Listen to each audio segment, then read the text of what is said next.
মীন রাশির জাতক জাতিকাদের সেপ্টেম্বর মাসের মাসিক রাশিফল নিয়ে বিস্তারিত আলোচনা করব আর্থিক দিক নিয়ে, স্বাস্থ্য, শিক্ষা, প্রেম, বিবাহ, দাম্পত্য সুখ শান্তি সবটাই থাকবে মীন রাশিকে নিয়ে। তাই সঙ্গে থাকার অনুরোধ রইল। সঙ্গে থাকলে অনেক কিছু জানতে পারবেন, অনেক কিছু বুঝতে পারবেন। কারণ আমি প্রত্যেকটা আলোচনা আপনাদের অ্যালার্ট করার জন্যই করি এবং সেই অ্যালার্ট হয়ে আপনারা আপনাদের জীবন বদলে ফেলতে পারবেন। এটা বহুবার প্রমাণিত। কিন্তু যদি মনে হয় যে ঠিক আছে দেখলাম টাইম পাস যা হবে, হবে, তাহলে আর আপনার জীবনে কোনো পরিবর্তন আসবে না। তাই আমি প্রত্যেকটা দিনের মতো আজও বলব, অবশ্যই সম্পূর্ণ আলোচনা শুনুন বা দেখুন। তারপর আপনার জীবনে এপ্লাই করুন। আমি ভালো বলছি কি খারাপ বলছি সেইভাবে চলুন। ভালো বলছি তো অবশ্যই আপনার জীবনের উন্নতি হবে। খারাপ বলছি তো সেটা আপনি নিজেই জীবন থেকে সরাতে পারবেন এবং সবকিছু ভালোই হবে। আমি খারাপ বলছি মানেই খারাপ হবে তা নয়। আপনি সচেতন থাকলে সেটাকে আটকাতে পারবেন। এটা সম্ভব। তাই আমি প্রত্যেকটা আলোচনাতেই একটা কথা কমন বলি যে, এই আলোচনা থেকে আপনাদের এলার্ট করার চেষ্টা করি এবং মাসিক রাশিফল, দৈনিক রাশিফল, সাপ্তাহিক রাশিফলগুলো গ্রহের গোচরের উপরে নির্ভর করে বলি। অর্থাৎ এই মাসে গ্রহের অবস্থান কি আছে, তার উপরে ভিত্তি করেই কিন্তু এই আলোচনাগুলো করা হয়। তারপর আপনারা শুনে বুঝে যদি আপনাদের জীবনে এপ্লাই করেন সেক্ষেত্রে সফলতা। এটা তো কমন বিষয়। তাই আমি প্রত্যেক দিনের মতো আজও কিন্তু আপনাদের ১ম এ এই সেপ্টেম্বর মাস গ্রহেদের অবস্থান নিয়ে আলোচনা করব। তারপর আমি ধরে বলব কোন দিক আপনার জন্য শুভ, কোন দিক একটু অশুভ। সবটাই আপনি বুঝতে পারবেন। তবে মীন রাশির জাতক জাতিকাদের এই সেপ্টেম্বর ওভারঅল যদি বলি তাহলে অবশ্যই ভালো থাকবে। এবার আমি বিস্তারিত আলোচনা করার আগে এই সেপ্টেম্বর মাসের গ্রহের অবস্থান নিয়ে আপনাদেরকে জানানোর চেষ্টা করব। দেখুন এই মাসের শুরুতেই কিন্তু আমরা দেখতে পাবো চন্দ্র থাকবে মেষ রাশিতে, মঙ্গল থাকবে মিথুন রাশিতে, দেবগুরু বৃহস্পতি থাকবে কর্কট রাশিতে। আর রবি, কেতু, বুধ একত্রে থাকবে সিংহ রাশিতে। শুক্র থাকবে কন্যা রাশিতে, রাহু কুম্ভ রাশিতে থাকবে। শনি বক্রী হয়ে মীন রাশিতেই থাকবে। এই যে গ্রহের অবস্থান, এর ফলে কি ঘটতে পারে মীন রাশির, সেটাই আলোচনার বিষয়।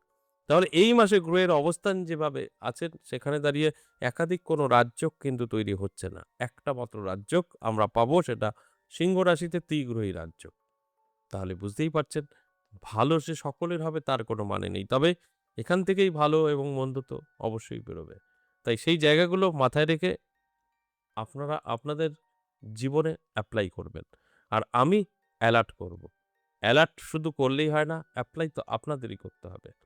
তাই আমি বারবার একটা কথা বলি যে এই আলোচনা থেকে কিন্তু আপনাদের অ্যালার্ট করা হয়। আদার্স কিছু নয়।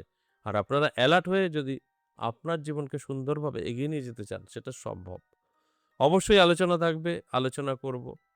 তার আগে আমার সাথে কিভাবে যোগাযোগ করবেন সেই বিষয়টা একটু বলি। নমস্কার, জয় মা কামাখ্যা, জয় মা তারা। যারা ভীষণভাবে বিপদে আছেন, নানাভাবে জর্জরিত, আপনার সমস্যা আপনার মতো করে আপনি কারো সাথে শেয়ার করেও বা বহু জায়গায় গিয়েও কোনো লাভ পাননি।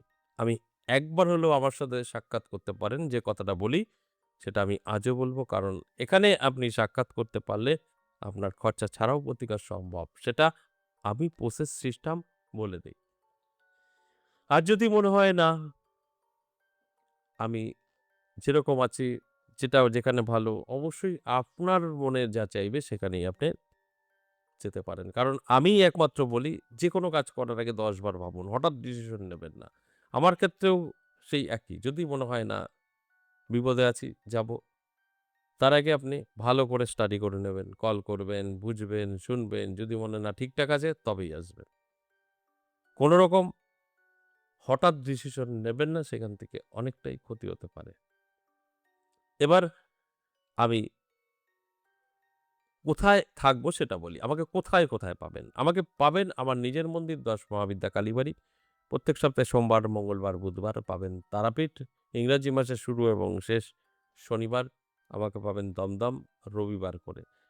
এছাড়াও অনলাইন সম্পূর্ণ চালু আছে। আপনি হয়তো বলবেন যে এই সময়গুলোর মধ্যে বা এই তারিখগুলোর মধ্যে আমি তো সময় পাবো না বা আমি অনেক দূরে থাকি যেতে পারবো না। তাদের জন্য অনলাইন চালু আছে। আপনার আসার দরকার নেই। আপনি আপনার বাড়িতে আমি আমার মন্দিরে অবশ্যই আপনার সাথে আমার সাক্ষাৎ হবে। আপনার সমস্যা নিয়ে আপনি আলোচনা করবেন। এটা অবশ্যই সম্ভব। তাই আমি প্রত্যেকটা আলোচনায় যেরকম বলি, আজও কিন্তু সেটাই বলব যে এই আলোচনাগুলো ভালো করে শুনে, বুঝে, এপ্লাই করে তবে গিয়ে কিন্তু সফলতা।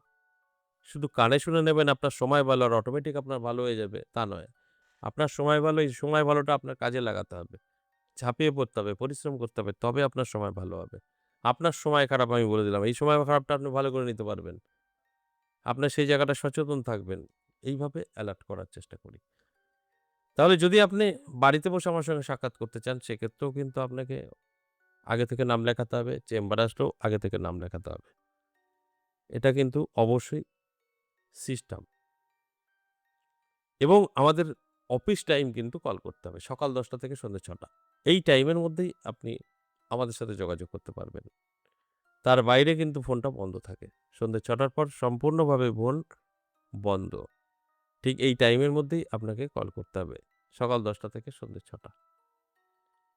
এবার আমি বিস্তারিত আলোচনা করব সেপ্টেম্বর মাসকে নিয়ে। এই সেপ্টেম্বর মাস মীন রাশির জাতক জাতিকাদের অর্থ, স্বাস্থ্য, শিক্ষা, প্রেম, ঋণ, চাকরি, ব্যবসা কেমন যাবে?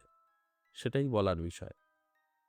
তাহলে আমি এই মীন রাশির জাতক জাতিকাদের নিয়ে আর্থিক দিকটা বলি। আর্থিক দিক থেকে কিন্তু আমি বলব অবশ্যই শুভ থাকবে। আর্থিক দিক থেকে কোনো রকম দুশ্চিন্তা, টেনশনের কারণ নেই। শুধু বলব চোখ কান খোলা রাখুন, এলার্ট থাকুন। কারণ আপনি যতটা এলার্ট থাকবেন ততটা জীবনে সাকসেস পাবেন। এবং বেকার যারা আছেন, বেকারত্বও কিন্তু আপনার দূর হতে পারে। বেকারদের জন্য খুব ভালো সময়। তবে স্বাস্থ্য সংক্রান্ত বিষয় কিছুটা সময় আপনার নষ্ট হতে পারে। স্বাস্থ্য সাথ দেবে না। তাই শরীরের যত্ন নিতে বলব, রিচ খাবার থেকে দূরে থাকতে হবে। তবেই কিন্তু আপনি অনেকটাই ভালো থাকতে পারবেন। এছাড়া নানাভাবে কিন্তু সমস্যা তৈরি হতে পারে। তাই এলার্ট থাকুন। দেখবেন আপনি নিজেই বুঝতে পারবেন যে কি করণীয়। সেইভাবে চলবেন, দেখবেন সাকসেস পাবেন। শিক্ষার্থীদের জন্য বলব শুভ সময়টা। অত্যন্ত শুভ। যারা উচ্চশিক্ষায় শিক্ষিত হতে চাইছেন তাদের জন্যও কিন্তু সময়টা শুভ। তবে একটু বাড়ি যারা থাকেন গার্ডিয়ানদের বলব একটু এলার্ট থাকুন, একটু চাপে রাখুন। পড়াশোনা ভালো হবে। খুব একটা খারাপ কিন্তু হচ্ছে না। এছাড়াও যারা অবিবাহিত আছেন তাদের ক্ষেত্রে বলব এই মাসে আপনি যোগাযোগ করলে হয়তো সঠিক পাত্র-পাত্রীর সন্ধান পেতে পারেন। কারণ সময়টা যখন ভালো এটা হতেও পারে। এর জন্য অবশ্যই আপনাকে এপ্লাই করতে হবে আপনার জীবনে। তবে এর থেকে তো রেজাল্ট আসবে। দাম্পত্য পারিবারিক সুখ শান্তি নিয়ে যদি বলি তাহলে বলব অবশ্যই ভালো সময়, বেটার সময়। তাই এই যে দাম্পত্য পারিবারিক সুখ শান্তি ভালো থাকবে, সকলের সঙ্গে একটা সুসম্পর্ক বজায় থাকবে, ঋণ ধার ধীরে, ধীরে কমতে থাকবে। এগুলো তো পজিটিভ। এগুলো কিন্তু অবশ্যই হতে চলেছে। তাই আমি বলব অবশ্যই একটু নিজেকে কন্ট্রোল রাখুন।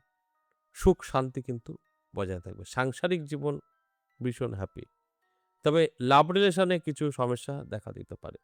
রিলেশনের ক্ষেত্রে কিন্তু ততটা ভালো ফল নেই। তাই এই মাসে কোনো রকম রিস্ক নেওয়া যাবে না। এই মাস এড়িয়ে গিয়ে আপনি যেকোনো রিস্ক নিতে পারেন। এই মাসে আপনি বিবাহ পর্যন্ত নিয়ে যাবেন, আলোচনা, ঘুরতে এগুলো কিন্তু একটু চাপাতে হবে।